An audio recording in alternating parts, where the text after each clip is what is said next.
The rain pelted against my skin like tiny needles, each drop another sharp reminder of how completely I'd lost control of my life. My thin jacket, soaked through and useless, clung to my trembling body as I limped down the deserted street. The metallic taste of blood lingered in my mouth where Ray had struck me, and my ribs screamed with each labored breath I took. Lightning cracked across the sky, illuminating the darkness for a brief, terrifying moment, and I caught sight of my reflection in a storefront window, bruised cheekbone, split lip, and eyes hollow with defeat. "Just a little farther, Lily," I whispered to myself, my voice barely audible over the howling wind. "You have to get home to Emma." My 5-year-old daughter was staying with Mrs. Patel next door tonight. I'd dropped her off before going to meet Ray, my ex, who'd promised to finally give me the child support money he owed. Instead, he'd shown up drunk, demanding to see Emma, flying into a rage when I refused. The confrontation had ended with me curled on the ground in the back alley behind the diner, Ray's angry footsteps fading into the distance, and not a dollar to show for the beating I'd taken. Another bolt of lightning split the sky, followed by a deafening crack of thunder that seemed to shake the very pavement beneath my feet. The storm was intensifying, and I was still at least 15 blocks from my apartment in the rundown part of Whitecliff. My ankle throbbed where I'd twisted it trying to get away from Ray, and each step sent shards of pain up my leg. I turned down a side street, hoping to find shelter, when my foot caught on an uneven piece of pavement. I went down hard, my hands scraping against the rough concrete as I tried to break my fall. A cry escaped my lips, half pain, half frustration, as I lay there in the rain, too exhausted to immediately get back up. The cold seeped into my bones as rainwater pooled around me. That's when I heard it. The smooth purr of an expensive engine approaching slowly, headlights cut through the sheets of rain, illuminating my pathetic form sprawled on the sidewalk. Fear jolted through me. In this neighborhood, at this hour, nothing good ever came from expensive cars with tinted windows. The black vehicle, some kind of luxury SUV I couldn't identify, pulled alongside the curb. I struggled to my feet, ignoring the screaming pain in my ankle, my heart hammering against my bruised ribs. The back door opened, and I caught a glimpse of a warm leather interior. A man emerged, his silhouette tall and imposing against the storm. "You need help." It wasn't a question. His voice was deep, measured, with a hint of an accent I couldn't place. Italian, maybe. "I'm fine," I lied, taking a step backward, nearly losing my balance again as my ankle threatened to give way. "Just heading home." He stepped fully into the light cast by a nearby street lamp, and I felt my breath catch. He was dressed in what had to be a custom suit, charcoal gray and perfectly tailored, somehow still immaculate despite the downpour. His face was striking, sharp cheekbones, a strong jaw darkened with stubble, and eyes so intensely blue they seemed to glow in the dim light. Young, maybe early 30s, but with an air of authority that made him seem older. "You're bleeding," he observed, his gaze traveling over my face, down to my torn jacket and scraped hands. "And it's nearly midnight in the middle of the worst storm this city has seen in decades." Before I could respond, he shrugged off his suit jacket and stepped toward me, holding it out. I flinched instinctively, a reaction born from years of Ray's unpredictable violence. The stranger froze, his expression shifting almost imperceptibly. "I'm not going to hurt you," he said, his voice softer now but still carrying that undeniable note of command. "My name is Dominic Russo." The name sparked something in my memory. Whispered conversations at the diner where I waited tables, hushed warnings about certain parts of the city, certain businesses. Russo. The family that controlled everything in Whitecliff without ever appearing on any official record. "Let me drive you home," he continued, still holding out his jacket. Behind him, I noticed another man standing by the car, muscular and vigilant, eyes scanning the street even through the downpour. "I don't get in cars with strangers," I said, trying to sound firm despite my chattering teeth. A ghost of a smile touched his lips. "Wise policy. But you're hurt. It's late and this isn't a safe area." He glanced up at the sky as thunder boomed overhead. "Consider it a courtesy, nothing more." I hesitated, weighing my options. Home was still so far, the rain showing no signs of letting up, and my body was reaching its limit. What choice did I really have? "I'm Abigail," I said finally, taking a tentative step forward. "Abigail Chen." He draped the jacket over my shoulders, and I was immediately enveloped in warmth and the scent of expensive cologne, something woodsy with notes of amber and spice. His fingers brushed against my collarbone as he adjusted the jacket, sending an unexpected shiver through me that had nothing to do with the cold. "You live in East Whitecliff?" he asked, guiding me toward the car with a hand hovering near the small of my back, careful not to actually touch me. I nodded, surprised. "How did you know?" "Just a guess," he replied, but something in his tone suggested otherwise. The bodyguard opened the door wider as we approached, his expression unreadable as he assessed me with a professional detachment that made me feel like I was being X-rayed. The interior of the SUV was like nothing I'd ever experienced. Buttery, soft leather seats, warm air that smelled faintly of sandalwood, and a blessed silence as the door closed, sealing out the chaos of the storm. Dominic slid in beside me, maintaining a respectful distance, yet somehow his presence filled the entire space. Up close, I could see faint scars on his knuckles, and a thin white line that ran along his jaw, nearly invisible unless you were looking for it. Marks of violence that contradicted the refined elegance of his appearance. "Marco," he addressed the driver, who I hadn't even noticed until now. "East Whitecliff. Ms. Chen will direct you." His gaze returned to me, intense and evaluating. "Who did this to you?" The directness of the question caught me off guard. "I fell." I lied automatically, the same excuse I'd given my coworkers, my neighbors, myself, too many times to count. Dominic's expression hardened almost imperceptibly. "The pavement gave you that bruise on your cheekbone? In the exact shape of a knuckle?" I looked away, focusing on the raindrops racing down the window. "It's not your concern. You made it my concern when you got into my car," he replied, his voice level but with an undercurrent of something dangerous. "Was it your husband?" "Ex," I corrected before I could stop myself. "And he's not... It's complicated. He's my daughter's father." Dominic's eyes never left my face. "You have a child?" I nodded, suddenly protective. "Emma. She's 5. Where is she tonight?" "With a neighbor." I shifted uncomfortably under his scrutiny. "Look, I appreciate the ride, but my personal life isn't..." "Does he know where you live?" Dominic interrupted, his tone making it clear he expected an answer. I swallowed hard. "Yes." The car turned onto Columbia Avenue, entering the Eastern District with its crumbling apartment buildings and shuttered storefronts. I directed Marco to my street, anxiety building in my chest at the thought of this man, this stranger who was clearly someone important, someone dangerous, knowing where Emma and I lived. When we pulled up in front of my building, with its graffiti-covered entrance and broken security door, I saw Dominic take it in with a single sweeping glance. Judgment? Pity? I couldn't tell, and I didn't want to know. "Thank you for the ride," I said, reaching for the door handle. "I can manage from here." "Wait." His hand moved to his inside pocket, and for a terrifying moment, I thought he might pull out a gun. Instead, he withdrew a sleek business card, unmarked except for a phone number embossed in silver. "If he comes back, call this number, anytime, day or night." I stared at the card, confused. "Why would you help me? You don't even know me."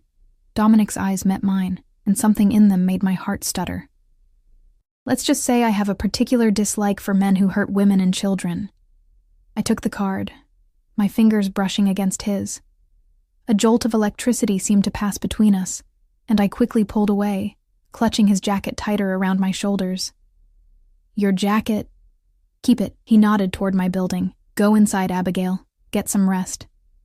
As I stepped out into the rain, the bodyguard materialized beside me with an umbrella, escorting me to the building's entrance. Before I could protest, Dominic called out from the car, his voice carrying over the storm. "And, Abigail, if he touches you again, I'll know." The words followed me as I made my way up to my third-floor apartment, my mind reeling from the encounter. I checked on Mrs. Patel's door, seeing the lights were out. Emma would be asleep by now. I'd see her in the morning. I unlocked my door, stepping into our small, tidy apartment that suddenly felt different somehow, as if the presence of Dominic Russo had followed me home, changing the very air I breathed. I hung his jacket carefully on the back of a chair, noticing for the first time how the pockets seemed unusually weighted. Cautiously, I reached inside and pulled out a thick envelope. My hands trembled as I opened it to find more cash than I'd ever seen in my life, along with a note written in elegant script. For Emma. No strings attached. I sank to the floor, the envelope clutched to my chest, tears mixing with rainwater on my face. I didn't understand what had just happened or why this stranger had chosen to help me. But as lightning flashed outside my window, illuminating the room in stark white light, I couldn't shake the feeling that my life had just changed irrevocably, and that Dominic Russo wasn't going to simply disappear from it. Sleep came in fitful bursts that night, my dreams haunted by blue eyes and whispered promises. I woke with the sun streaming through my threadbare curtains, momentarily disoriented until the events of the previous night came rushing back. The envelope of cash still sat on my nightstand, where I'd placed it after counting its contents 3 times in disbelief. $15,000. More money than I made in a year at the diner. My body ached as I pushed myself up from the bed, each bruise and scrape a painful reminder of Ray's anger, but also of the strange encounter that followed. I padded to the bathroom, wincing at my reflection. The bruise on my cheekbone had darkened to a deep purple, my split lip was swollen, and dark circles shadowed my eyes. I looked like a woman who'd been through war. The sound of a key turning in the lock sent a jolt of panic through me until I remembered. Mrs. Patel bringing Emma home. I quickly splashed cold water on my face and pulled my hair forward to partially hide the bruising. "Mommy!" Emma's voice rang through our small apartment, followed by the patter of her little feet. She burst into the bathroom, her dark pigtails bouncing, her smile wide until she saw my face. Her expression fell instantly. "You got an OE." I knelt down, forcing a smile despite the pain it caused my split lip. "It's nothing, sweetie. Mommy just had a little accident." The familiar lie tasted bitter on my tongue. Emma reached out, her small fingers hovering near my cheek with a gentleness that broke my heart. At 5 years old, she'd already learned to be careful around my accidents. "Mrs. Patel made pancakes shaped like Mickey Mouse," she said after a moment, her concern giving way to childhood excitement. "And she let me watch cartoons after dinner." I kissed the top of her head, breathing in the scent of baby shampoo and innocence. "That sounds wonderful. Did you thank her?" Emma nodded solemnly. "I said thank you and gave her a big hug. She said I'm the best hugger in Whitecliff." Mrs. Patel appeared in the doorway, her kind eyes taking in my appearance with a mixture of concern and something that looked like resignation. At 67, she'd seen enough of life to recognize the signs. "Emma, why don't you go pick out your clothes for today?" I suggested, and she skipped off to her tiny bedroom, already chattering about which of her 3 dresses she might choose. "It's getting worse," Mrs. Patel said quietly once Emma was out of earshot. "This man, he will not stop until—" "I'm handling it," I interrupted, not wanting to hear the end of that sentence. "And I'm going to pay you back for all the times you've watched Emma, Mrs. Patel. I promise." She waved away my words. "I do not want your money, child. I want you and little Emma to be safe." Her gaze drifted to the living room, where Dominic's expensive jacket still hung on the chair, standing out like a diamond in a coal mine against our worn furniture. "Something has changed?" I hesitated, unsure how to explain my encounter with Dominic Russo. "Someone helped me last night, a stranger." Mrs. Patel's eyes widened slightly. "In this city, strangers do not help without wanting something in return." Her words echoed my own doubts. What did Dominic Russo want from me? Men like him didn't hand out thousands of dollars from the goodness of their hearts. There would be a price. There always was. After Mrs. Patel left, Emma and I spent the morning together, making our weekly trip to the small park 3 blocks from our apartment. It was Saturday, my one day off from the diner, and I tried to make it special for Emma despite our limited means. She chattered excitedly as we walked, her small hand in mine, her world still full of wonder and possibility. The park was busier than usual, the aftermath of the storm drawing families out to enjoy the clear sky and fresh air. Emma ran to the swings, her favorite, and I lowered myself carefully onto a nearby bench, trying not to wince as my bruised ribs protested. "Higher, Mommy, higher," she called, her face alight with joy as she pumped her legs just as I'd taught her. I was so focused on Emma that I didn't immediately notice the black SUV parked across the street, or the man leaning against it watching us. When I finally did, a chill ran through me despite the warm morning sun. Not Dominic, but the bodyguard from last night, Marco, if I remembered correctly. Our eyes met across the distance, and he gave a slight nod of acknowledgement before returning his attention to his phone. They were watching me. Why? I called Emma down from the swings, suddenly feeling exposed. Let's go get ice cream, sweetie. Her eyes lit up at the rare treat. Really? Can I have sprinkles? Of course, I promised, taking her hand and leading her away from the park, my heart racing as I resisted the urge to look back at the SUV. The small ice cream shop on the corner was cool and quiet, a brief respite from my growing paranoia. As Emma happily devoured her strawberry cone with rainbow sprinkles, I tried to organize my thoughts. I should call the police about Ray, file another restraining order that he would inevitably ignore. I should return Dominic's money. Keeping it felt dangerous, like accepting a deal whose terms I didn't understand. I should pack our bags and leave Whitecliff altogether, start fresh somewhere Ray couldn't find us. But where would we go? How would we survive? The practical concerns that had kept me trapped for so long reasserted themselves, crushing my momentary fantasies of escape. Mommy, look, a butterfly. Emma pointed out the window, her ice cream momentarily forgotten. I turned to follow her gaze and froze. Across the street, Ray was stumbling out of a bar, his movements unsteady even at this early hour. My blood turned to ice as he looked around, his gaze sweeping the street like a predator searching for prey. We need to go, baby, I said, wiping Emma's hands and face with a napkin. Right now, but I'm not finished. I'll get you another one tomorrow, I promised, helping her down from the stool and heading toward the back exit, praying Ray hadn't spotted us. We slipped out into the alley behind the shop, and I quickened our pace, holding Emma's hand tightly as we navigated the narrow passage. Why are we going this way? Emma asked, struggling to keep up with my longer strides. It's a shortcut, I lied, my eyes darting around for the quickest route home. If I could just get us back to the apartment, lock the doors. Abby! Ray's voice echoed down the alley behind us, slurred but unmistakable. I didn't turn around, just scooped Emma into my arms despite the screaming protest from my ribs, and moved as fast as my injured ankle would allow. Mommy! Who's that man? Emma's voice trembled as she looked over my shoulder. No one, baby. Just hold on to me. I turned a corner, hoping to lose him in the maze of back streets, but Ray knew this neighborhood as well as I did.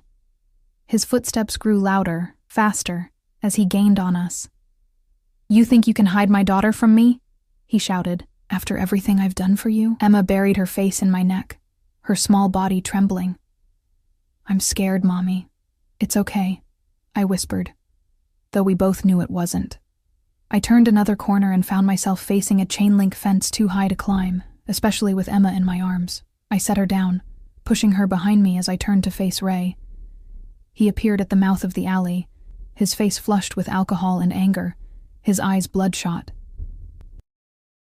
He'd once been handsome. That was what had drawn me to him 5 years ago, before I understood the violence that lurked beneath the surface charm. There's my girl, he said, his gaze fixed on Emma, ignoring me completely.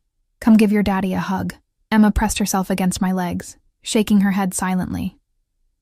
She doesn't want to see you, Ray, I said, trying to keep my voice steady. You're drunk. Again. His expression darkened. Don't tell me what my daughter wants. He took a step closer. You've been poisoning her against me, haven't you? Filling her head with lies? The only poison here is you, I replied, anger momentarily overcoming my fear. Leave us alone. I've filed for full custody, and after last night, no judge is going to let you near her. Ray laughed, an ugly sound that echoed off the brick walls surrounding us. You think anyone's going to believe you? A waitress who can barely make rent? He took another step forward. You're nothing without me, Abby. Nothing. I backed up until I felt the fence pressing against my spine, Emma still hidden behind me. I'm calling the police, I bluffed, reaching for my pocket as if I had a phone. No, you're not. Ray lunged forward suddenly, grabbing my wrist with bruising force. You're coming home with me. Both of you. Emma let out a frightened cry that cut through me like a knife. I twisted in Ray's grip, trying to break free. "Run, Emma!" I shouted. "Go find Mrs. Patel!" But Emma stood frozen, tears streaming down her face as Ray's grip tightened painfully on my arm. I saw his other hand ball into a fist, and I braced myself for the blow I knew was coming. It never landed. The sound of tires screeching at the alley entrance made us all turn. The black SUV had pulled up, blocking the exit. The driver's door opened, and Marco stepped out, his expression grim as he assessed the situation. Ray's grip on my wrist loosened slightly. "Who the hell are you?" Marco didn't answer, just opened the rear door. Dominic emerged, his presence immediately commanding the space. Today he wore a light gray suit that seemed to shimmer in the dim light of the alley, a stark contrast to the grime surrounding us. His eyes took in the scene in an instant. My terrified stance, Emma cowering behind me, Ray's aggressive posture. "Mr. Chen," he said, his voice pleasant, yet somehow chilling. "I believe you're trespassing." Ray's face contorted with confusion and anger. "Who the fuck do you think you are? This is between me and my family." Dominic walked toward us with unhurried confidence, each step measured and deliberate. "Your family?" He glanced at me, then at Emma, his expression softening almost imperceptibly when he saw her tear-streaked face. "They don't appear to share that sentiment." Ray released my wrist, turning to face Dominic fully. I immediately pulled Emma into my arms, pressing her face against my shoulder so she wouldn't see what might happen next. "This isn't your business, suit," Ray spat. "Walk away now, and I won't have to mess up that pretty face of yours." A smile touched Dominic's lips, but it didn't reach his eyes. Interesting threat. He glanced at Marco, who remained by the car, alert, but making no move to intervene. "Your concern for my appearance is touching, but misplaced." Ray, never one to back down when drunk, lunged at Dominic with a wild swing. What happened next was so fast I could barely process it. Dominic sidestepped with graceful efficiency, caught Ray's arm, and in one fluid motion had him pinned against the brick wall, arm twisted behind his back at an angle that made Ray howl in pain. "Now, let me be very clear," Dominic said, his mouth close to Ray's ear, voice low, but carrying in the quiet alley. "Abigail and Emma are under my protection. If you approach them again, if you so much as look in their direction, what happens next won't be a conversation. Do you understand?" Ray struggled uselessly against Dominic's hold. "You can't do this. I have rights." "Rights?" Dominic tightened his grip, making Ray gasp. "Let's talk about rights. You lost any rights when you raised your hand to the mother of your child, when you terrified a 5-year-old girl who should be looking at you with love, not fear." He leaned closer, saying something else I couldn't hear, but whatever it was made all the color drain from Ray's face. When Dominic released him, Ray stumbled away, casting one hateful glance back at me before hurrying down the alley, disappearing around the corner without another word. Dominic straightened his cuffs, his composure perfect despite the brief violence. He turned to us, his expression softening as he approached. Emma peeked out from my shoulder, studying him with wide, curious eyes. "Are you hurt?" he asked me quietly. I shook my head, too stunned by what had just happened to form words. Dominic knelt down to Emma's eye level, maintaining a respectful distance. "Hello, Emma." "My name is Dominic. I'm a friend of your mother's." Emma regarded him solemnly. "Did you make the bad man go away?" A genuine smile crossed his face, transforming his features. "Yes, I did. And he won't be bothering you or your mother again." Emma nodded, seemingly satisfied with this answer. "He made Mommy cry." Something dark flashed in Dominic's eyes before he carefully controlled his expression. "Well, we can't have that, can we? Strong, brave mothers like yours should never cry." He stood, returning his attention to me. "My car is waiting. Let me take you both home." I hesitated, acutely aware of Emma in my arms, of the line I would be crossing by accepting more help from this man. "Why are you doing this? Why were you even here?" Dominic's gaze was steady, unreadable. "Let's just say I like to ensure my investments are protected." "Investment? Is that what I am to you?" I felt a flicker of indignation through my fear and confusion. His expression softened. Poor choice of words. I apologize. He gestured toward the waiting SUV. Please, Abigail, let me help you. Both of you. With Ray's threat still ringing in my ears, and Emma's safety my only priority, I made my decision. I nodded and followed Dominic to the car, stepping into a world I didn't understand, with a man whose power and intentions remained a mystery to me. But as Emma settled against me in the luxurious back seat, her small body finally relaxing as we pulled away, one thing became crystal clear. For better or worse, Dominic Russo had just become entangled in our lives. And I wasn't entirely sure I wanted him to leave. The days that followed passed in a strange haze of normalcy and underlying tension. I returned to work at Maggie's Diner, serving greasy breakfast specials to truckers and night shift workers with a smile that didn't reach my eyes. The bruises on my face faded from angry purple to sickly yellow, drawing fewer stares from customers, but no less concern from Maggie herself. "You know you can talk to me if you're in trouble, honey," she said one afternoon, as I refilled salt shakers in the quiet lull between lunch and dinner.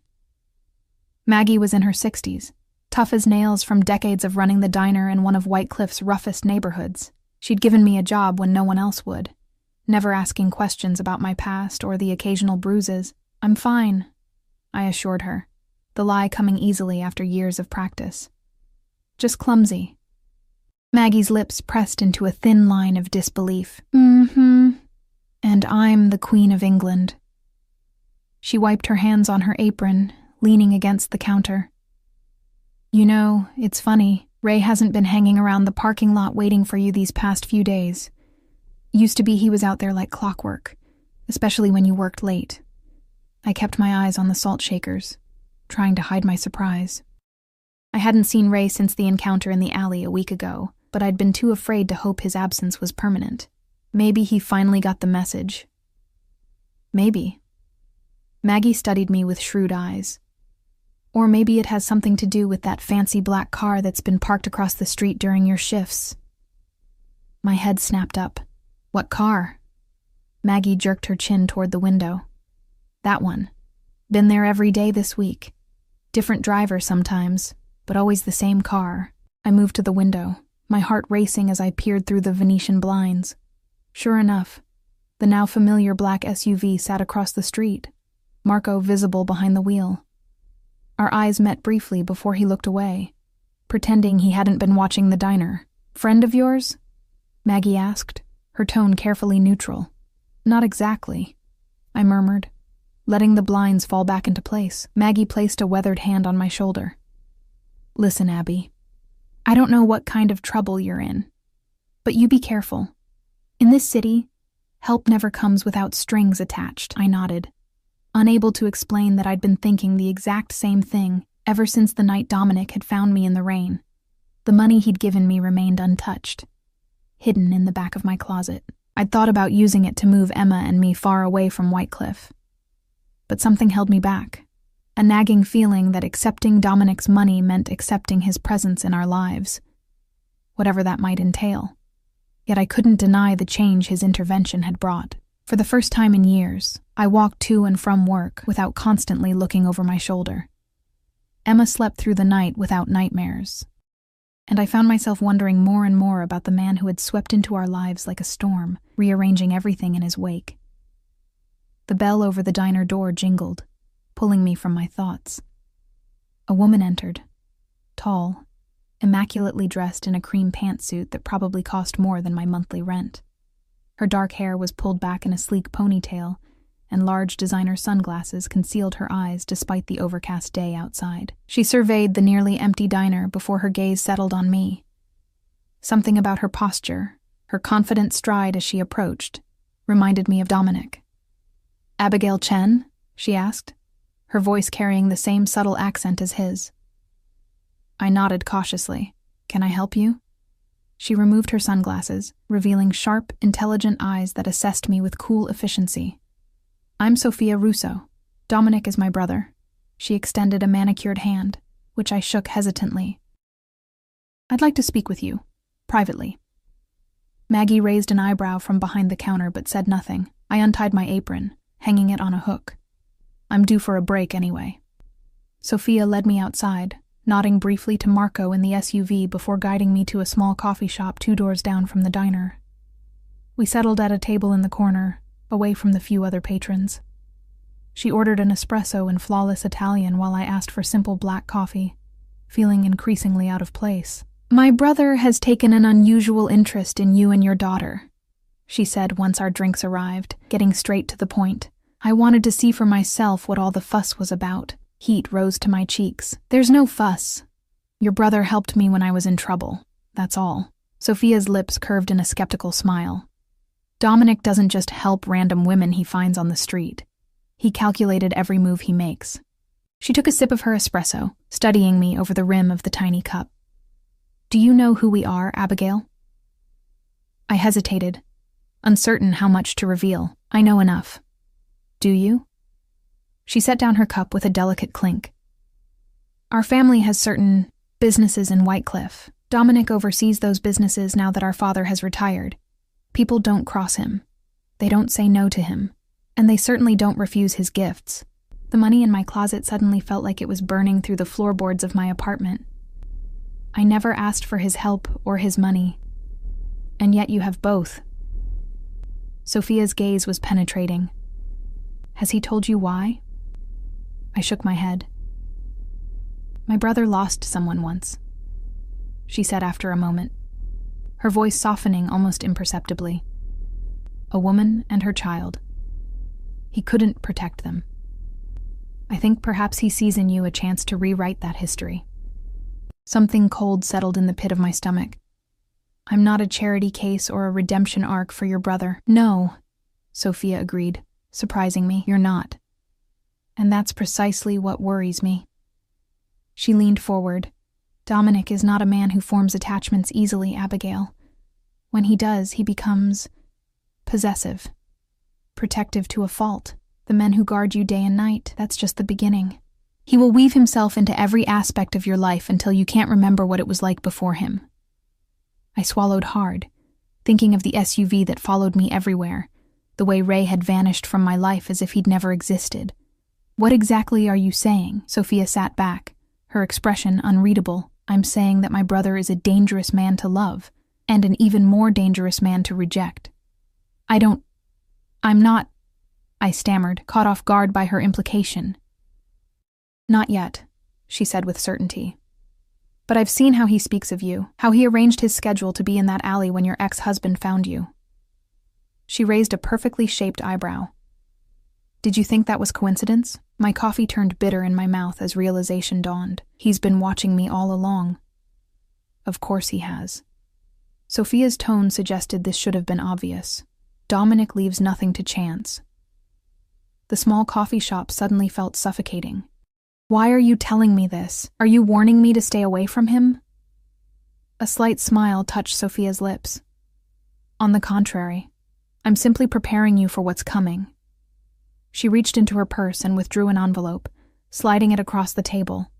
"Dominic would like you and Emma to join him for dinner tonight. This contains the address and other arrangements." I made no move to take the envelope. "And if I say no?" "You won't." She stood, placing money on the table for both our drinks. "Wear the dress. It's your color." With that cryptic remark, she replaced her sunglasses and walked out, leaving me staring at the envelope as if it might bite. Curiosity eventually won out. Inside, I found an address in the Heights, Whitecliff's most exclusive neighborhood, along with a credit card in my name and a note instructing me to visit an upscale boutique downtown at 3 p.m. A car would be waiting outside the diner to take me there. I returned to work in a daze, the encounter with Sophia replaying in my mind. Her words about Dominic's possessiveness should have frightened me, yet I found myself more intrigued than alarmed. Who was he really? What had happened in his past, and why had he chosen to insert himself into my life so completely? By the time my shift ended, I'd made my decision. I called Mrs. Patel, who agreed to watch Emma for the evening, though her expression grew concerned when I mentioned I'd be going out. "Be careful, child," she warned, echoing Maggie's earlier sentiment. "Men like that, they see something they want. They take it, no matter the cost." I assured her I would be fine, though doubt gnawed at me as I made my way to the black SUV waiting outside. Marco held the door open without a word, his expression as impassive as ever, as he drove me to an elegant boutique in downtown Whitecliff, a place I'd passed countless times, but never dared enter. Inside, I was greeted by a saleswoman whose professional smile faltered only slightly at my diner uniform and scuffed shoes. "Ms. Chen, we've been expecting you. Mr. Russo has already selected several options for your approval." What followed was a surreal hour of trying on dresses that cost more than 6 months of my rent, being fussed over by attendants who adjusted hemlines and offered jewelry to complement each outfit. I felt like an imposter in this world of luxury and excess, yet couldn't deny the flutter of excitement as I turned before the mirror in a deep emerald silk dress that seemed to transform me into someone else entirely, someone confident and beautiful, with no trace of the exhausted, frightened waitress I saw every day. "This one," I said finally, running my hands over the smooth fabric. "This is the one." The saleswoman's smile widened with genuine approval. "An excellent choice, Mr. Russo thought you might prefer this one. He has quite an eye." The idea that Dominic had personally selected these dresses, that he had imagined me in this particular one, sent a strange thrill through me that I tried desperately to ignore. This wasn't a fairy tale, and Dominic Russo was no Prince Charming. He was something far more complex and potentially dangerous. Yet when I emerged from the boutique in my new dress, hair styled in loose waves, subtle makeup enhancing features I'd long neglected, I felt a power I hadn't experienced in years. Marco actually did a double take before opening the car door, his usual stoic expression briefly giving way to surprise. The drive to the Heights took us through parts of Whitecliff I rarely saw. Pristine streets lined with ancient trees, mansions set back behind wrought iron gates, a world apart from the struggling neighborhood where Emma and I fought to survive. We finally pulled up to a modernist structure of glass and stone perched on the edge of the cliffs that gave the city its name, overlooking the churning ocean below. The house seemed to defy gravity, cantilevered out over the water with breathtaking audacity. Marco led me to the door, which opened before we reached it. A middle-aged woman in a simple black dress greeted us with a warm smile that reached her eyes. "Ms. Chen, welcome. I'm Mrs. Ricci, the housekeeper. Mr. Russo is waiting for you on the terrace." She led me through the house, a minimalist showcase of museum-quality art and custom furniture, all in muted tones that directed attention to the spectacular ocean views visible through floor-to-ceiling windows. We finally emerged onto a vast terrace where Dominic stood at the glass railing, his back to us as he gazed out at the sunset, painting the sky in shades of orange and pink. "Sir," Mrs. Ricci announced quietly, "Ms. Chen has arrived." Dominic turned, and the intensity of his gaze as it traveled over me made my breath catch. He wore a perfectly tailored black suit, crisp white shirt open at the collar, casual, yet elegant. For a moment, we simply looked at each other, the air between us charged with something I couldn't name. "Thank you, Anna," he said finally, his eyes never leaving mine. "Please serve dinner in 30 minutes. Mrs. Ricci nodded and disappeared back into the house, leaving us alone on the terrace with only the sound of waves crashing below. "You look beautiful," Dominic said, approaching with measured steps. "Emerald suits you." "Your sister said the same thing," I replied, finding my voice. "She paid me a visit today." A flicker of surprise crossed his face. "Did she?" Sophia tends to take preventative measures when she's concerned. "Concerned about what?" "Me." He gestured to a seating area where a bottle of wine was already breathing beside 2 glasses. "Please sit. Would you like a drink?" I sat on the edge of an absurdly comfortable lounge chair, watching as he poured deep red wine into delicate crystal glasses. "Your sister seems to think I should be afraid of you." Dominic handed me a glass, his fingers briefly brushing against mine. "And are you?" The honest answer surprised even me. "No, I should be, but I'm not." He smiled, a genuine expression that transformed his face, softening the hard lines of power and control. "Good. Fear is a poor foundation for anything worthwhile. Is that what this is?" I asked, gesturing between us. "Something worthwhile?" Dominic took the seat opposite me, his movements fluid and precise. I believe it could be. He took a sip of his wine, studying me. You haven't touched the money I gave you. It wasn't a question. How do you know that? I know many things about you, Abigail. I know you work 60 hours a week at a diner that pays you less than you deserve. I know you've applied for 3 different programs at White Cliff Community College but can't afford the tuition.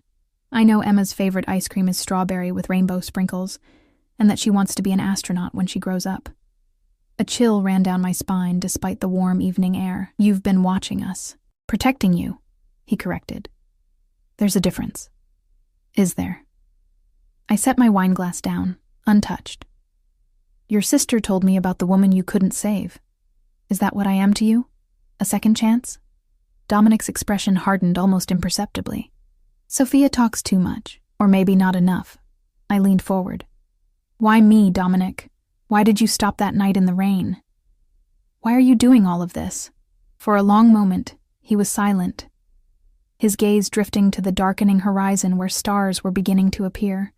When he finally spoke, his voice was quieter, tinged with something that might have been vulnerability. 5 years ago, my cousin Maria left her husband, a violent man with connections to a rival family.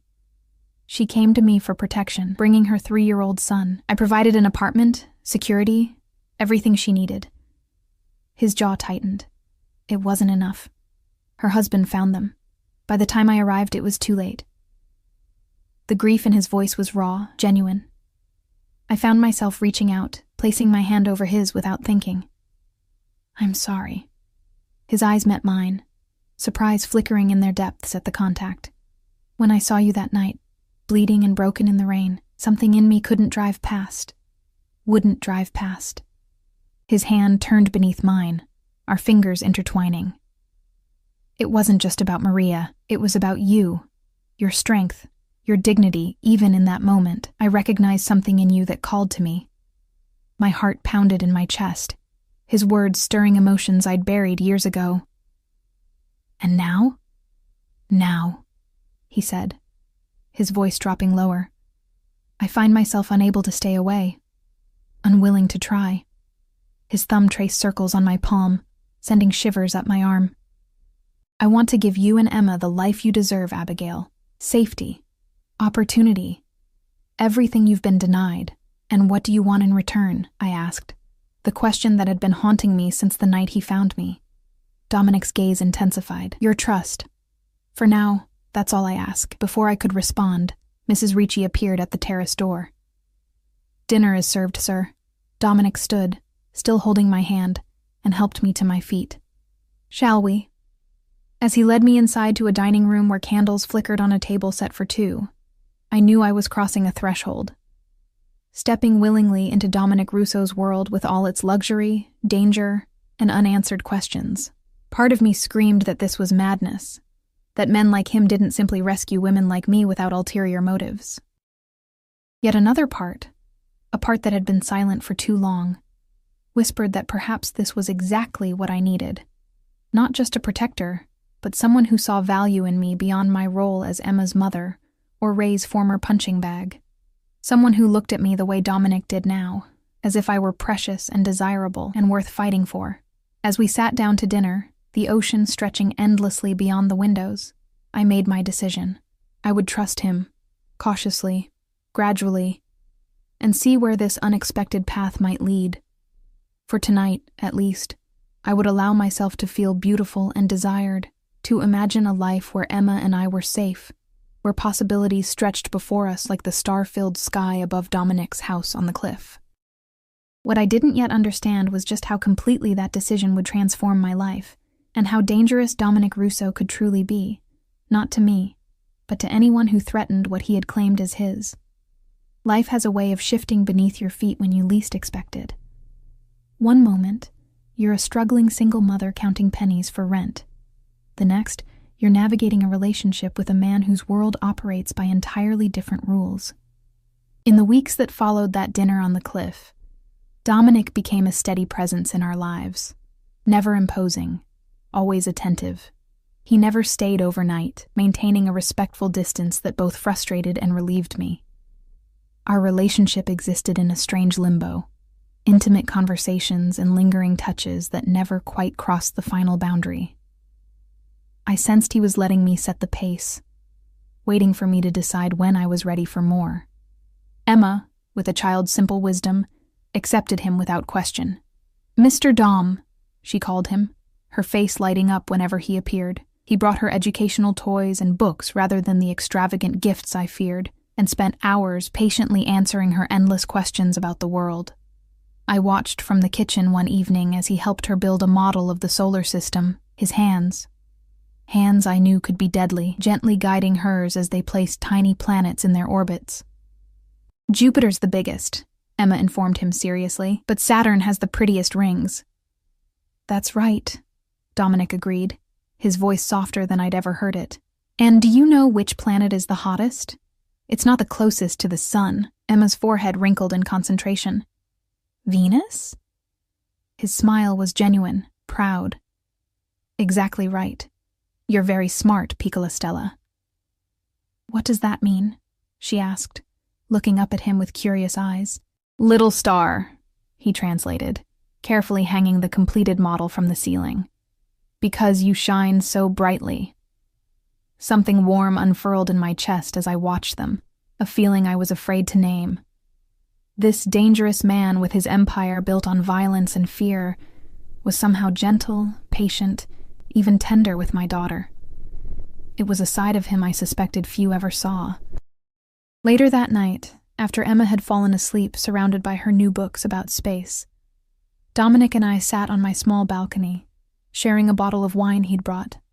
"She's extraordinary," he said quietly, "just like her mother." I smiled, looking through the glass door at Emma's peaceful form. "She deserves so much more than I've been able to give her."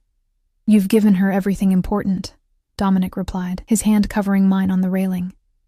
"Security, love, strength. Material things are easy to provide. Character isn't." I turned to study his profile in the dim light. "You're not what I expected," his lips curved in amusement. "And what did you expect?" "Someone colder, more calculating." "Oh, I'm calculating," he admitted without shame. "Every move I make has purpose. But cold?" He shook his head. "Our family isn't built on coldness, Abigail. It's built on passion, for power, for vengeance, for protection, for those we consider our own." The possessive note in his voice sent a shiver through me. "And what am I to you, Dominic? Am I your own?" His eyes met mine, intense and unwavering. "I think you know the answer to that."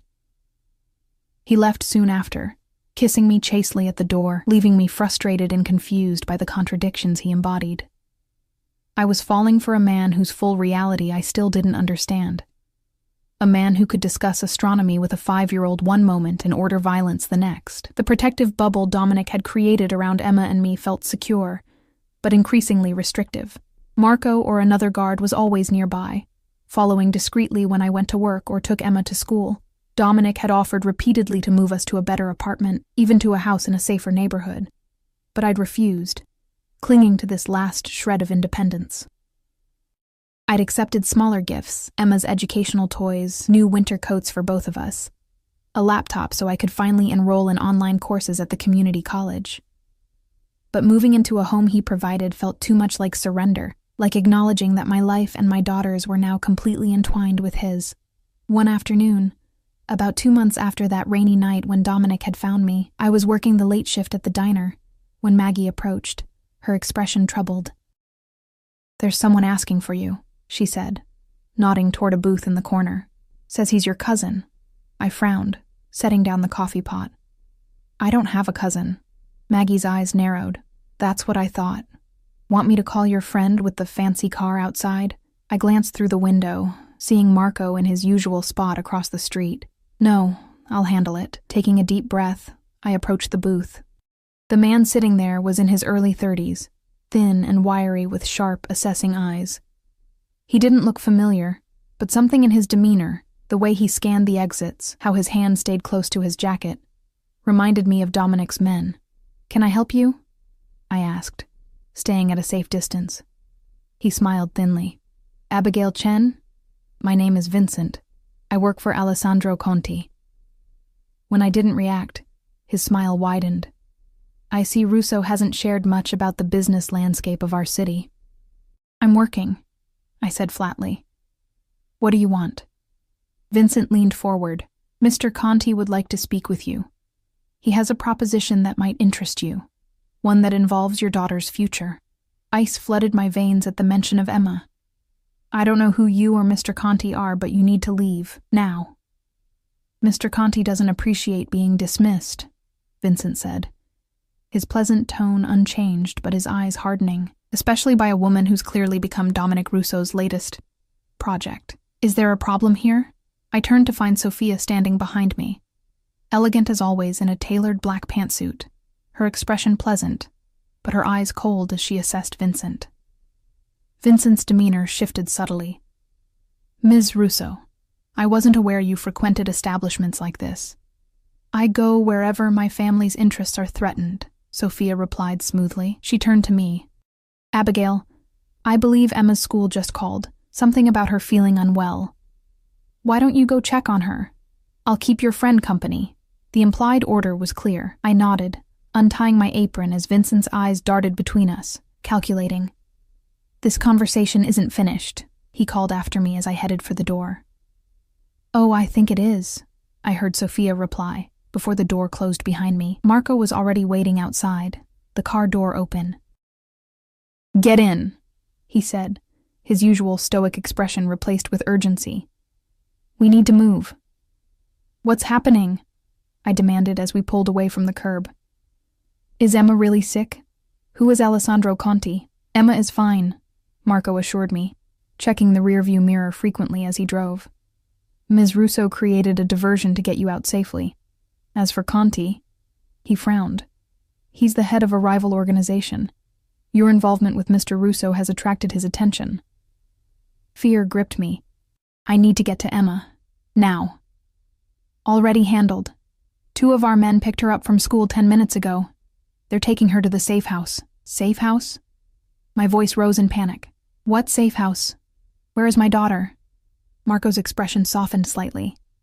Mr. Russo established emergency protocols weeks ago. Emma is safe, I promise. We're joining them now. The safe house turned out to be a secluded estate nestled in the forested hills north of Whitecliff, surrounded by high walls and security cameras. We passed through multiple checkpoints before reaching the main building, a sprawling contemporary structure of stone and glass that somehow managed to blend into its natural surroundings. As soon as the car stopped, I leapt out, scanning frantically for Emma. The massive front door opened, and she came running out, her face lighting up when she saw me. Mommy, this house has a secret room behind the bookshelf, just like in the movies. I knelt, gathering her into my arms, relief washing over me as I felt her solid, safe presence. Are you okay, baby? Did anything scary happen? Emma shook her head, pulling back to look at me with excitement. Mr. Leo and Mr. Paolo came to school and said we were going on an adventure. They let me ride in the front seat and everything. Over Emma's shoulder, I saw Dominic emerge from the house, his expression tense until his eyes found us. He approached slowly, giving me time to collect myself. She's fine, he said quietly. My men are very good with children. They made it seem like a game. I stood, keeping Emma close. Someone came to the diner. He mentioned Emma. Dominic's jaw tightened. Conti is testing boundaries. It's my fault. I should have anticipated this. Who is he? What does he want with us? Not here, Dominic said, glancing meaningfully at Emma. Let her explore the house with Anna. We'll talk inside. Mrs. Ricci appeared as if summoned, warmly greeting Emma and offering to show her the kitchen where fresh cookies were just coming out of the oven. Emma went willingly, always eager for new adventures, while Dominic led me to a study lined with books and dominated by a massive desk of dark wood. Alessandro Conti controls the harbor district and parts of West Whitecliff, he explained once the door closed behind us. Our families have maintained an uneasy peace for years, each respecting the other's territory and interests. He poured 2 glasses of amber liquid from a crystal decanter, handing one to me. Until now. I took a sip, the whiskey burning a path down my throat. What changed? I did. Dominic's eyes met mine, More specifically, my priorities changed when you entered my life. Conti sees you and Emma as leverage, a weakness he can exploit. So we're a liability to you, I said flatly. No. Dominic moved closer, cupping my face in his hands. You're the most valuable thing in my life, which makes you a target. There's a difference. I pulled away, anger rising through my fear. This is exactly what I was afraid of. Emma and I are being hunted because of our connection to you. You were already being hunted, Dominic reminded me, his voice hardening. By a man who hurt you repeatedly, who terrified your daughter. The difference is that now, you have my protection. Your protection? I laughed bitterly. Is that what you call being followed everywhere? Having my daughter snatched from school without my knowledge? Being forced to hide in some fortress in the woods? Dominic's expression remained calm, which only fueled my anger. These measures are temporary. Once I've dealt with Conti, dealt with him, I interrupted. Like you dealt with Ray? Is that why I haven't seen him in 2 months? What did you do, Dominic? Something dangerous flickered in his eyes. I gave him a choice. He chose to leave Whitecliff. The implication hung in the air between us. I sank into a leather chair, suddenly exhausted. I never asked for any of this. I never wanted to be part of your world. And yet here we are. Dominic knelt before me, taking my hands in his. I can't change who I am or what I do, Abigail. I can only promise that you and Emma will always be protected no matter what. I looked into his eyes, searching for something. A hint of the gentle man who had built a solar system with my daughter, who had held me as if I were made of glass. How long do we have to stay here? A few days, a week at most. His thumbs traced circles on my palms, a gesture that had become familiar, comforting. I've brought your things from the apartment. Emma won't miss any school. I've arranged for a tutor, and you won't miss your online classes. The internet connection here is excellent. Of course he had thought of everything. It was both reassuring and disturbing how completely he had integrated himself into our lives, anticipating our needs before we even voiced them. And then what? I asked, the question that had been building since that first night suddenly unavoidable. Where do we go from here, Dominic? What is this between us? He was silent for a long moment, his expression unreadable. Then he reached into his pocket and withdrew a small velvet box, placing it on the desk beside us. This isn't how I planned to do this, he said quietly. I had arranged a weekend in Venice, a gondola ride at sunset. All very romantic and far from here. A rueful smile touched his lips. But perhaps this is more honest. I stared at the box, my heart hammering against my ribs. Dominic, I love you, Abigail. The words were simple, direct, delivered with the same certainty he seemed to bring to everything. I love Emma. I want you both in my life permanently, officially. I want to give you my name, my protection, everything I have. You barely know me, I whispered, though we both knew it wasn't true. In 2 months, he had learned more about me than Ray had in 5 years. I know everything that matters. He took my face in his hands, his touch impossibly gentle. I know you're stronger than anyone I've ever met. I know you'd do anything for Emma. I know you pretend to hate the cinnamon rolls at the diner, but secretly eat them on your break. His smile deepened. I know you sing in the shower when you think no one can hear. I know you're afraid of thunderstorms, but never let Emma see it. Tears filled my eyes. Overwhelmed by the depth of his observation, his attention to the details that made up my life. And what about your world? The danger? The violence? It exists, he acknowledged. I won't insult you by pretending otherwise, but it need never touch you or Emma directly. Many in my position have families who live entirely separate from the business. Is that what you want? A wife who pretends not to know what you do? Dominic shook his head. No. I want a partner who understands everything, who chooses me with open eyes. He reached for the box but didn't open it. This isn't a demand or an ultimatum, Abigail. It's an offer, a choice. Take all the time you need. A soft knock at the door interrupted us. Mrs. Ricci poked her head in. I'm sorry to disturb you, but dinner is ready, and the little one is asking for her mother. Dominic stood, offering me his hand. We should join her. We can continue this conversation later. I took his hand, allowing him to lead me to the dining room where Emma waited, chattering excitedly about the house and the deer she'd spotted from the window. Throughout dinner, I caught Dominic watching me, his eyes warm but giving nothing away, applying no pressure as I turned his proposal over in my mind. Later that night, after I'd tucked Emma into bed in a room that seemed designed specifically for her, with glow-in-the-dark stars on the ceiling and books about space filling the shelves, I wandered through the quiet house, eventually finding my way onto a terrace overlooking the forest. Dominic stood at the railing, his back to me, so reminiscent of that first dinner at his cliff house that my breath caught. "You planned this all along," I said, joining him at the railing. "From the moment you found me in the rain." He turned, moonlight casting shadows across his face. "Not all of it. I didn't plan to fall in love with you, or with Emma, but you planned to bring us into your life, to make us yours." "Yes." His honesty was refreshing, if unsettling. "I saw something in you that night, a fierceness, a will to survive against all odds. It called to something in me." He reached out, tucking a strand of hair behind my ear. "I'm a possessive man, Abigail. I see something I want, and I pursue it relentlessly, but I've never wanted someone to choose me the way I want you to choose me." I leaned into his touch, my decision crystallizing in that moment of honesty. "If I say yes, there are conditions." A smile touched his lips. "Name them." "Emma comes first, always. Her safety, her happiness, her future, without question," he agreed. "I finish my degree. I work if I want to. I'm not a trophy or a possession." I would expect nothing less. I took a deep breath. The final condition, the most important.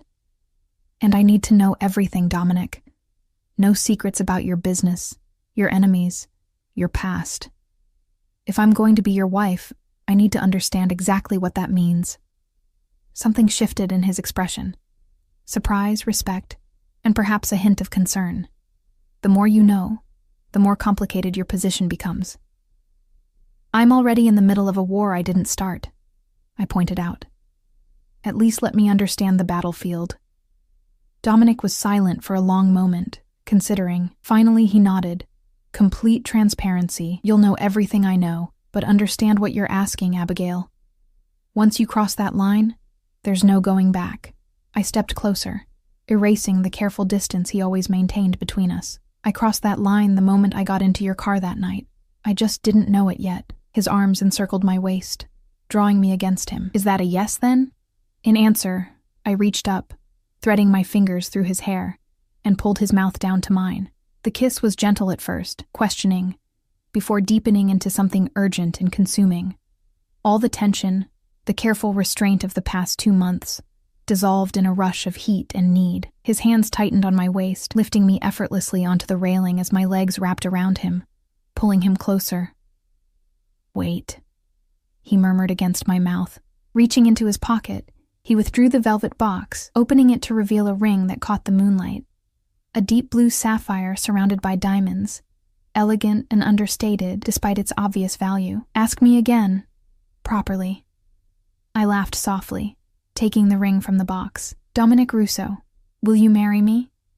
His smile was radiant, transforming his face into something almost boyish. "Yes, Abigail Chen. I will marry you." He slid the ring onto my finger, then sealed the promise with a kiss that felt like stepping off a cliff, terrifying and exhilarating all at once. In that moment, I knew I was binding my fate to his, for better or worse. Emma and I were entering a world of luxury and danger, protection and risk, a world where Dominic Russo's love would be our greatest strength and potentially our greatest vulnerability. As he lifted me into his arms, carrying me toward the master suite, I pushed away the lingering doubts, the voices of Maggie and Mrs. Patel, warning me about men who took what they wanted. Tonight, I would allow myself this happiness, this passion. Tomorrow would bring complications enough. What I didn't realize was that tomorrow would arrive sooner than expected, bringing with it a threat that would test not only Dominic's power, but the very foundation of the choice I had just made. Word count, 2,200 tentar novament. Mauk, thank you for your approval. I'll now create the 5th and final block of the story, providing resolution for the characters as requested. Block 5, I woke to sunlight streaming through unfamiliar windows and the weight of Dominic's arm draped protectively across my waist. For a moment, I simply lay there, watching the rise and fall of his chest, studying the scars that marked his body, testaments to a violent life I was now choosing to share. In sleep, the hard edges of power and control softened, revealing the man beneath the carefully constructed facade. The sapphire on my finger caught the morning light, sending blue reflections dancing across the ceiling. It felt both foreign and right. This tangible symbol of a commitment I'd made with eyes wide open. Whatever came next, I had entered into it willingly, fully aware of who Dominic was and the world he inhabited. As if sensing my gaze, he stirred, eyes opening to fix immediately on mine. A smile curved his lips as he reached out to trace my cheek. "No regrets?" he asked quietly. I covered his hand with mine. "None." His phone vibrated on the nightstand, breaking the moment. Dominic's expression shifted instantly from tender lover to focused leader as he checked the screen. "Marco, it must be important for him to call this early." I watched as he answered, his body tensing as he listened. "When?" he asked, already rising from the bed, reaching for his clothes. "And you're certain?" Another pause. "Keep them there. I'm coming down." "What is it?" I asked, pulling the sheet around me as I sat up. Dominic's eyes met mine, and I saw the conflict there, the promise of honesty warring with the instinct to protect me from his world. 2 of Conti's men were caught trying to breach the perimeter. They've been detained for questioning. The euphemism wasn't lost on me. "You're going to interrogate them." It wasn't a question, but he nodded anyway. "Yes." I took a deep breath. "I'm coming with you." Surprise flickered across his face. "Abigail, you don't need to." "We agreed," I reminded him. "No secrets. If I'm going to be your wife, I need to understand exactly what that means. All of it, not just the parts you think I can handle." For a moment, I thought he might refuse. Then he nodded, something like respect mingling with concern in his gaze. "Get dressed. I'll wait for you." 15 minutes later, we descended to a sublevel of the house I hadn't known existed. A concrete corridor led to a series of rooms that reminded me unnervingly of police interrogation cells from television shows. Marco met us at the entrance, his expression carefully neutral as he nodded to me. "They're not talking yet," he reported to Dominic, "but we found this." He handed over a small device. It was in the taller one's shoe. Dominic examined it, his expression darkening. "A tracker." He turned to me. "They weren't trying to get in. They were trying to confirm our location." The implication sent a chill through me. "For what purpose?"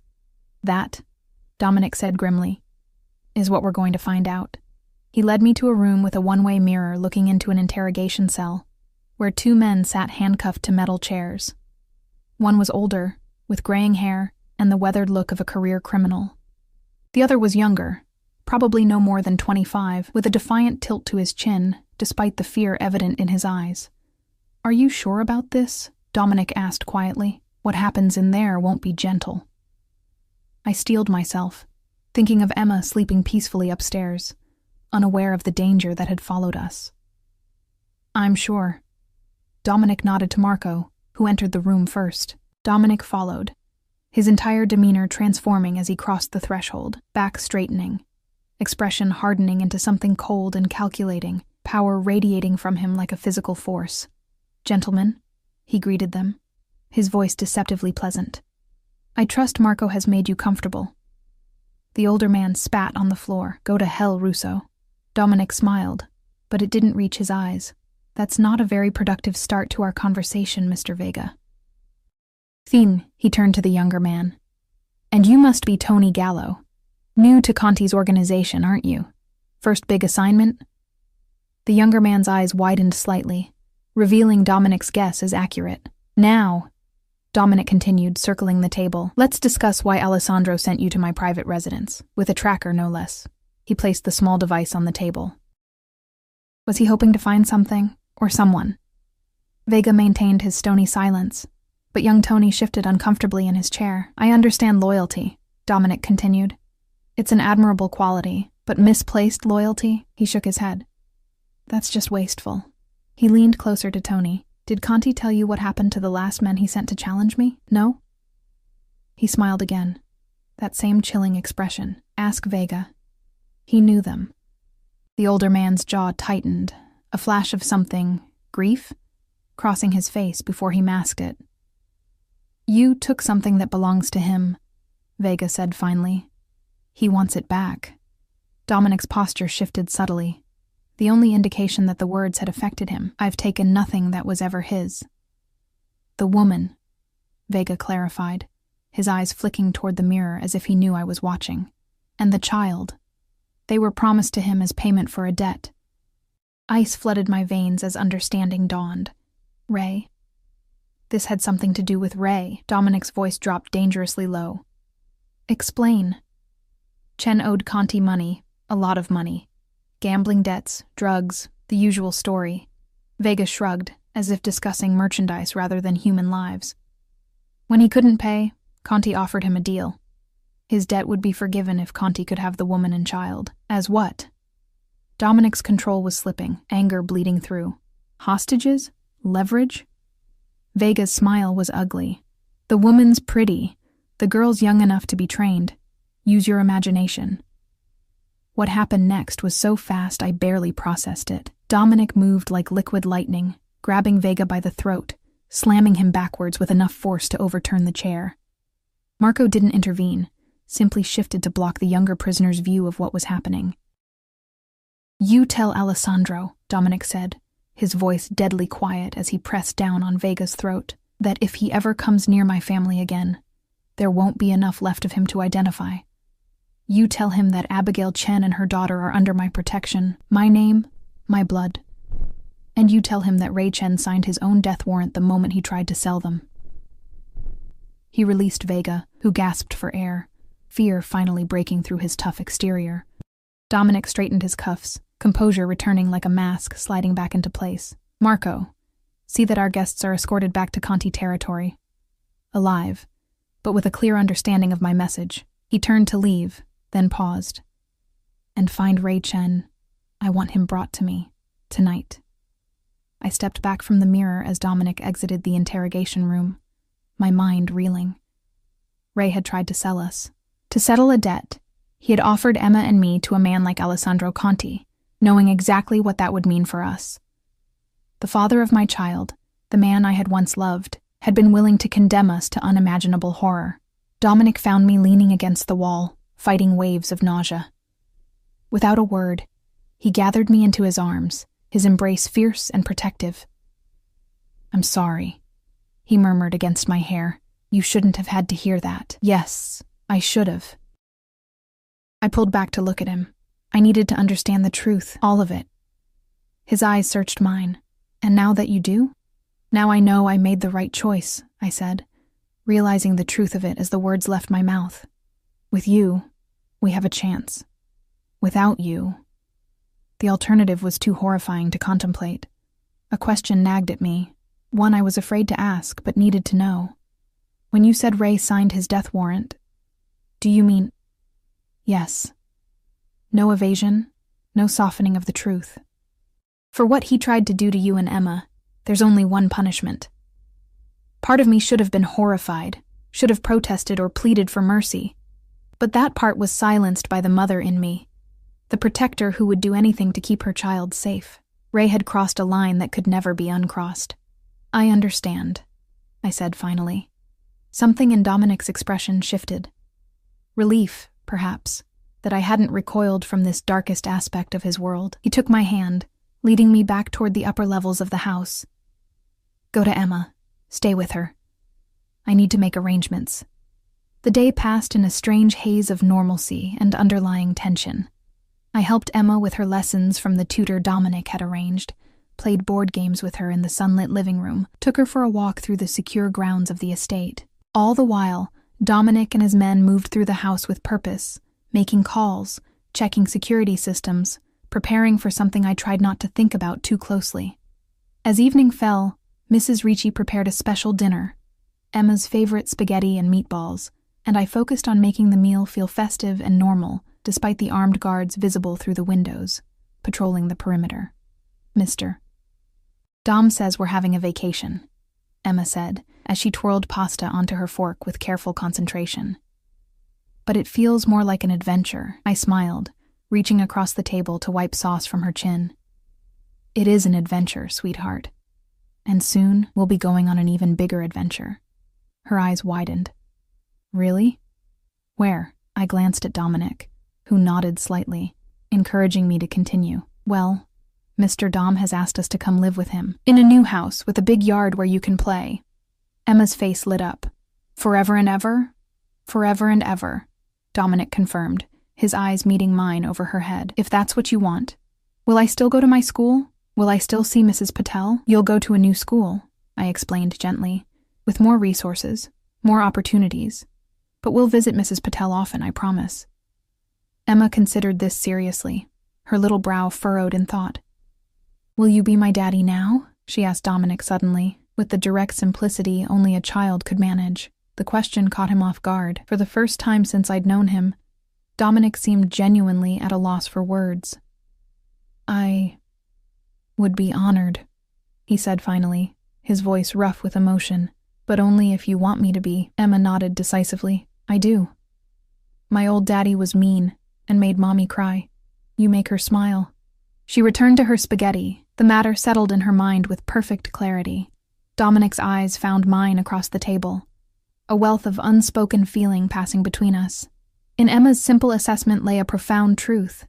Ray had brought pain and fear into our lives, while Dominic, for all the complexity and danger of his world, had brought protection and, yes, happiness. After dinner, as the sky darkened to deep indigo, Dominic received a call that made his expression tighten. He excused himself, pressing a kiss to my forehead before disappearing into his study. I put Emma to bed, reading her 3 stories before she finally drifted off, clutching the stuffed astronaut Dominic had given her. I found him on the terrace, staring out at the forest, a glass of whiskey untouched in his hand. They found him, he said without turning. Ray. I moved to stand beside him, our shoulders touching. When? An hour ago. Trying to leave the city. He finally looked at me. He's being held at a warehouse by the harbor. I'm going there now. I'm coming with you, I said, the decision made before I fully realized it. Dominic shook his head. Abigail, no. Not for this. Yes, for this. I turned to face him fully. He's Emma's father. He tried to sell us both to a monster. I need to look him in the eye one last time. I need to understand how he could do that to his own child. It won't bring you peace, Dominic warned. Some questions don't have satisfying answers. Maybe not, I agreed. But I still need to ask them. He studied me for a long moment, then nodded. Mrs. Ricci will stay with Emma. Marco will drive us. We leave in 10 minutes. The warehouse stood isolated at the edge of White Cliff Harbor, rust-streaked walls looming against the night sky. Marco drove us through a series of security checkpoints before stopping at a loading dock where several men in suits waited, guns visible beneath their jackets. They nodded respectfully to Dominic, their eyes curious but carefully neutral as they registered my presence. Inside, the cavernous space was mostly empty except for a single chair in the center, illuminated by harsh overhead lights. Ray sat bound to the chair, his face bloody and swollen, but his eyes widening in shock when he saw me enter beside Dominic. Abby, he croaked, disbelief evident in his voice. What the hell? Dominic's hand rested protectively at the small of my back as we approached. Mr. Chen, I believe you know why you're here. Ray's eyes darted between us, fear finally registering. Look, whatever Conti told you is true, Dominic interrupted, his voice calm but edged with steel. You sold your own child and her mother to settle a gambling debt. You condemned them to a fate worse than death without a second thought. It wasn't like that, Ray protested, desperation creeping into his voice. Conti was going to kill me. I had no choice. There's always a choice, Dominic replied. You made yours. Now you face the consequences. I stepped forward, needing to understand. Why, Ray? Emma is your daughter. How could you do that to her? Ray's expression shifted, a flash of the manipulative charm that had once drawn me to him breaking through his fear. Abby, baby, you know I love Emma. I was drunk. desperate. Conti threatened me. I never thought he'd actually go through with it. I was playing for time. The excuses washed over me, as empty and meaningless as all the promises he'd made over the years. I studied the man I had once believed I loved, the father of my child, and felt nothing. No anger, no hate, just a profound emptiness where emotion should be. "I hope whatever time you bought was worth it," I said finally, stepping back to Dominic's side. "Goodbye, Ray." Understanding dawned in Ray's eyes as I turned away, true panic setting in. "Abby, wait! You can't let him do this! I'm Emma's father! Abby!" I paused at the door, looking back one last time. "No, you're not. Not anymore."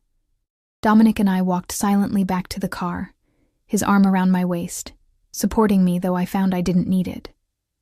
I had expected to feel something. Grief, guilt, horror at what I knew would happen after we left. Instead, a strange peace settled over me, as if a chapter had finally closed. "Are you all right?" Dominic asked, as Marco drove us away from the harbor, back toward the safe house where Emma slept, unaware of how completely her life had changed. "Yes," I said, surprised to find it was true. "I think I am."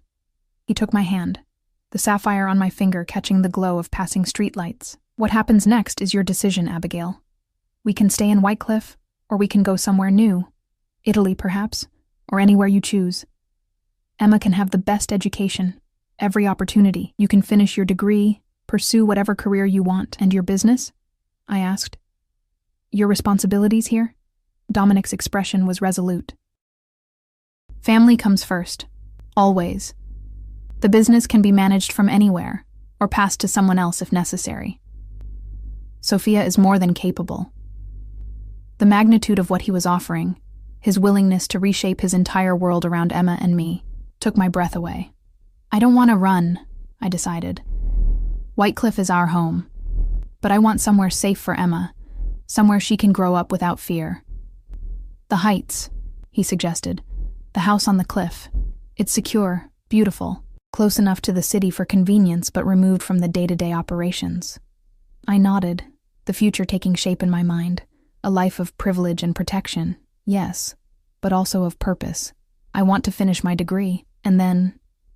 An idea that had been forming since our dinner with Emma solidified suddenly. I want to create a foundation. For women and children escaping violence, resources, safe houses, legal support. Everything I didn't have when I was trying to leave Ray.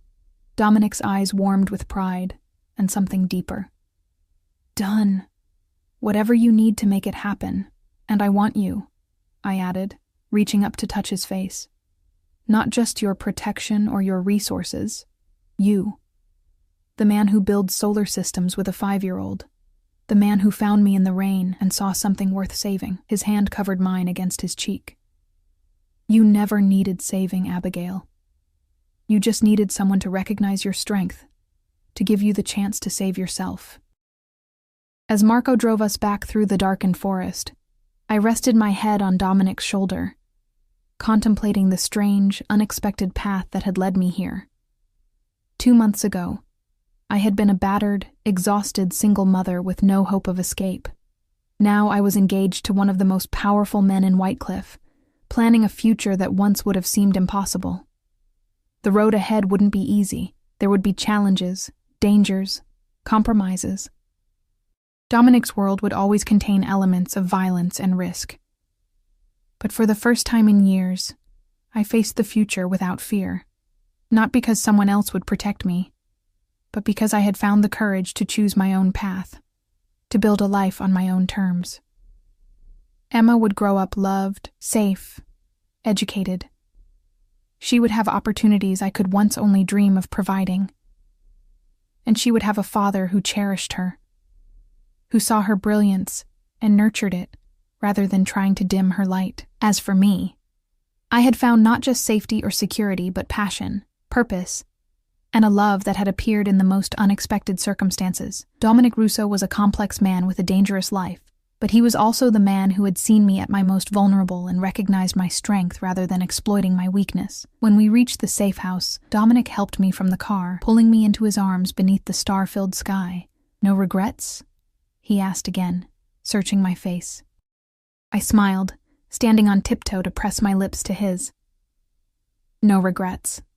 His arms tightened around me, his kiss deepening with a promise of forever. Behind us, the safe house stood solid and secure, Emma sleeping peacefully inside. Before us stretched a future neither of us could have predicted but both had chosen, with eyes wide open and hearts fully engaged. The wounded single mom and the Mafia boss. It wasn't a fairy tale.